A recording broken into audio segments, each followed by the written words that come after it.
It's 2024 and time for a new era, the era of video game adaptations. The early 2000s and noughties were stuffed with superhero films.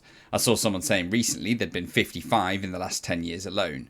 But no one can deny at this point that we're moving into the era of video games. Halo, The Last of Us, Knuckles, Arcane, Castlevania, Cyberpunk, and now you can add to that list Prime Video's latest, Fallout. For those not in the know, Fallout's based on a video game series which was originally a CRPG for PC, but morphed somewhere in the Xbox 360 PS3 generation when it was taken over by Bethesda into a first-person RPG. The games are set in a post-apocalyptic wasteland where radiation-bathed mutants stalk the land, some lucky people cower in vaults below the surface, and the rest try to survive above. Surprisingly enough, Amazon used this same setup for the base of the show, which tells three main stories. The first about Lucy McLean, a naive vault dweller who finds herself on the surface, played by Ella Purnell. The second, Maximus, a young man who wants to become a knight in the Wasteland's Brotherhood of Steel faction, played by Aaron Moten. And the third, Cooper Howard, a ghoul, a mutated human for those not in the know, who pre-apocalypse was a movie star but now makes his living as a bounty hunter. I won't go into too much detail setting up the story so as not to spoil the show, but suffice to say it revolves mainly around Lucy and her journey out of Vault 33 to the surface. A sneak attack by raiders leads to her father, Hank McLean, the overseer of the vault, played by the wonderful Kyle MacLachlan, being kidnapped and taken away to some unknown place.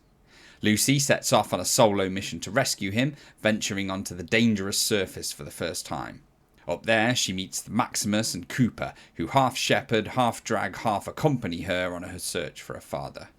But is there more to Hank McLean's kidnapping than meets the eye, and will Lucy manage to find him in time? So I gather Fallout is already the second most watched TV show of all time on Prime Video behind the Rings of Power, and you know what? I can kind of understand it. There's a hell of a lot of good here, both for those who know the games well and those new to the world. As we know by now, a story lives or dies by its characters, especially longer stories like television shows, and Fallout delivers. The main trio, Lucy, Maximus and Cooper, are all likeable and have strong, clear goals that shift with the flow of the plot. Lucy is the humanising element in a horrible world, bringing her fairness, calmness and peace with her wherever she goes. Maximus, too, always tries to do the right thing, even if he is sometimes tempted otherwise. And Cooper is so effortlessly cool with some great little lines that you root for him both when he's doing the right thing and when he's not. What's particularly interesting about these three is that they each have different backgrounds in the Wasteland, and the writers cleverly pit these worldviews against each other, creating conflict that feels both genuine and earned and reveals the story world to us without having to resort to huge exposition dumps.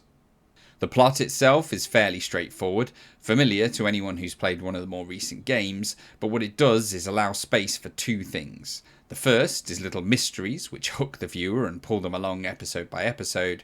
The second is space for the main characters to be tested. Lucy, Maximus and Cooper are forced to act against their nature at times, have to make tough decisions without easy answers. Anyone who knows drama knows this is a recipe for success.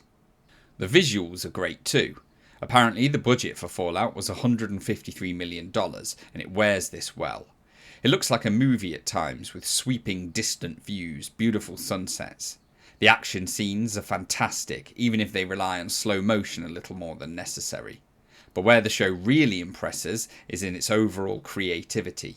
It has energy, is always looking to present its scenes in fresh ways, whether that's a battle set to a chirpy 1940s song, moments that echo horror films, interesting edits.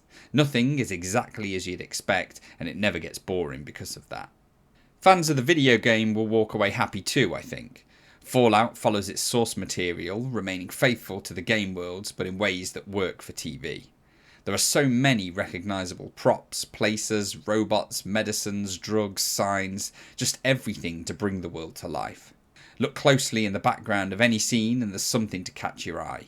It feels like a TV show that has confidence, that's in its 5th season already, which I suppose, if you include the games, it kind of is.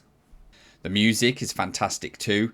The Fallout series has always used old-timey tunes to keep a player company as they wander the wasteland, and the TV show has captured this brilliantly. As the twang of another Johnny Cash song starts to ring out and Maximus heads into another fight, you know you're in for a good 5 minutes. It's almost Tarantino-like at times. Is it all good? No. Like any TV show, it has to spread its main plot over a lot of episodes, and so it can wander a little at times. Obstacles are put in the way of the main characters that aren't really anything to do with the main plot, but just put them in a bit of danger and kill some screen time. Some dialogue can be a little cartoony at times. There's a sense that this might be purposeful, a lot of it comes from the naive Lucy, but it's not just her and it does take you out of the moment a bit.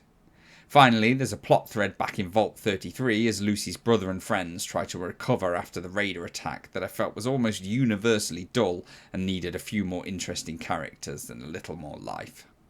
I've never been one for big franchises, cinematic universes. Anyone watching my reviews will probably know that by now. So it's with some trepidation that I enter this new video game adaptation era, as I mentioned at the start of this video. Like with superhero movies and TV shows, some will be good and some will be bad. We've already had some good ones, and I'd be pretty comfortable adding Prime Video's Fallout to that list. Fans I think will love it, but those without any knowledge of the game will find an interesting world too, that's well presented and with some likeable characters. Anyway, nothing more to say, this is Movie Maverick signing out.